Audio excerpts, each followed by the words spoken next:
என்னடி உன் வீட்டுக்காரர் ஒன்றும் கூப்பிடாம இருக்க, போய் கூப்பிடு போ அப்படின்னு சொல்லிட்டு சொல்கிறாங்க.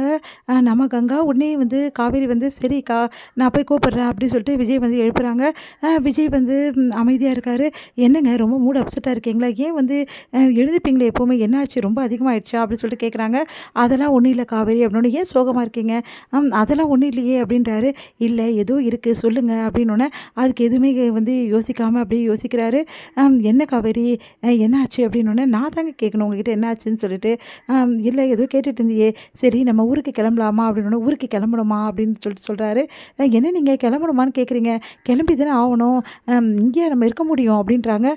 சரி போய் குளிச்சுட்டு நீங்கள் கிளம்புங்க, அதுக்குள்ளேயே நான் எல்லாத்தையும் எடுத்து வைக்கிறேன் அப்படின்னு சொல்லிட்டு காவேரி போயிடுறாங்க. விஜய் வந்து யோசிச்சுட்டே எல்லாமே பண்ணிகிட்டே இருக்காரு. ஒன்றுனா காவேரி வந்து டிஃபன் எடுத்து வந்து கொடுக்குறாங்க.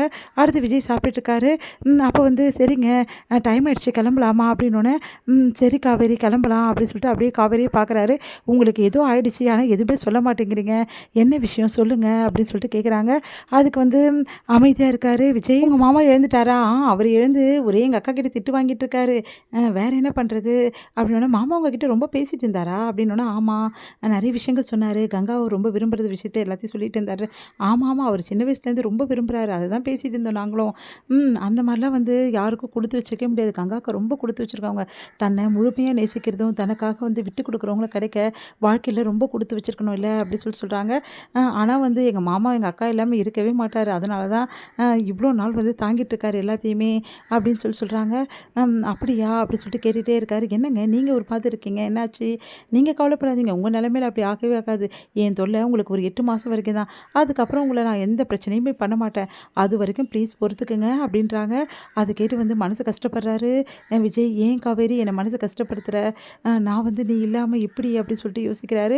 அடுத்து வந்து என்னங்க கிளம்பலையா ஒன்றுனா, அது கிளம்பிட்டோம் அப்படின்னு ஒன்று சொல்லிட்டோன்னா, ஏன் காவேரி அப்படி வார்த்தையை சொல்கிறேன், நான் எத்தனை வாட்டி சொல்கிறேன் அது 8 மாதத்துக்கு அது இழுக்காதுன்னு சொல்லிட்டு, என்னங்க நீங்கள் இப்படி மாறி போயிட்டுருக்கீங்க, நான் தான் உங்ககிட்ட சொன்னேன் அது 8 மாதத்துக்கு இழுக்கக்கூடாதுன்னு, இப்போ நீங்கள் வந்து என்கிட்ட சொல்லிட்டு இருக்கீங்க, எனக்கு ஒன்றும் புரியல உங்கள் கதை என்னென்னு. இங்கே பாரு காவேரி, நான் உங்க கூட வந்து பேசணுன்னா நீ 8 மாத கதையெல்லாம் பேசக்கூடாது புரியுதா, 8 மாதத்துக்கு அப்புறம் என்ன வேணாலும் நடக்கட்டும், அதை பற்றிலாம் எதுக்கு இப்போ பேசிகிட்டு இருக்க அப்படின்றாரு. சரி சரி நான் பேசலை, சரி நம்ம கிளம்பலாம் அப்படி சொல்லிட்டு கிளம்புறாங்க. அப்போ கூட விஜய் சோகமாக இருக்க, சரிங்கங்க ஏங்க இப்படி இருக்கீங்க அப்படி சொன்னோன்னே, நீ அப்போ இங்கே இருக்கலாம்னு தோணுது அவங்களுக்கு, ஊருக்கு போவேனாவா அப்படின்னா, அதெல்லாம் இல்லை போய் தானே ஆகணும், சரி வா போகலாம் அப்படின்னு சொல்லிட்டு கிளம்புறாங்க. எல்லாருமே வண்டியில் போயிட்டுருக்காங்க. அப்போ வந்து விஜய் சைலண்ட்டாக இருக்கார். உடனே வந்து என்ன பிரதர் நேற்றெல்லாம் வந்து எங்ககிட்ட நல்லா பேசிட்டு இருந்தீங்க, இன்றைக்கி சைலண்ட்டாக வரீங்க அப்படின்னு சொல்லிட்டு கேட்குறாரு குமரன். அதெல்லாம் ஒன்றும் இல்லையே அப்படின்னோடனே, நேற்று வந்து நான் வேறு உங்ககிட்ட ரொம்ப வளரிட்டணும், அதெல்லாம் ஒன்றும் இல்லைங்க, அதெல்லாம் ஒன்றும் வளரல அப்படி சொல்கிறாங்க. 4 பேருமே வண்டியில் போயிட்டுருக்காங்க. அப்போ கங்காவும் காவேரியும் வந்து பின்னாடி உட்காந்துருக்காங்க. விஜயும் நம்ம வந்து குமரனும் வந்து முன்னாடி உட்காந்துருக்காங்க. அப்போ குமரன் வந்து நிறைய விஷயங்கள் வந்து பேசிகிட்டே வராரு.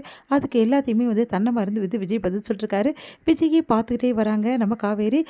ஏதோ மாற்றம் இருக்கு இவர்கிட்ட, ஏதோ யோசிச்சுட்டே வராரு, என்னவா இருக்கும் அப்படின்னு சொல்லிட்டு காவேரி வந்து விஜய் பார்த்துட்டு இருக்காங்க. என்னடி உன் வீட்டுக்காரி பார்த்துட்டு இருக்க?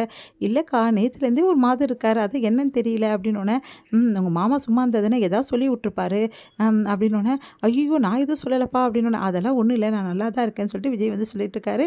விஜய் காவேரி பார்த்துட்ருக்காங்க. அடுத்து 4 பேருமே வீட்டில் போய் இறங்குறாங்க. அப்போ வந்து ரொம்ப சந்தோஷப்படுறாங்க. சாரதா பார்த்துட்டு அப்படியே உச்சி முகர்றாங்க.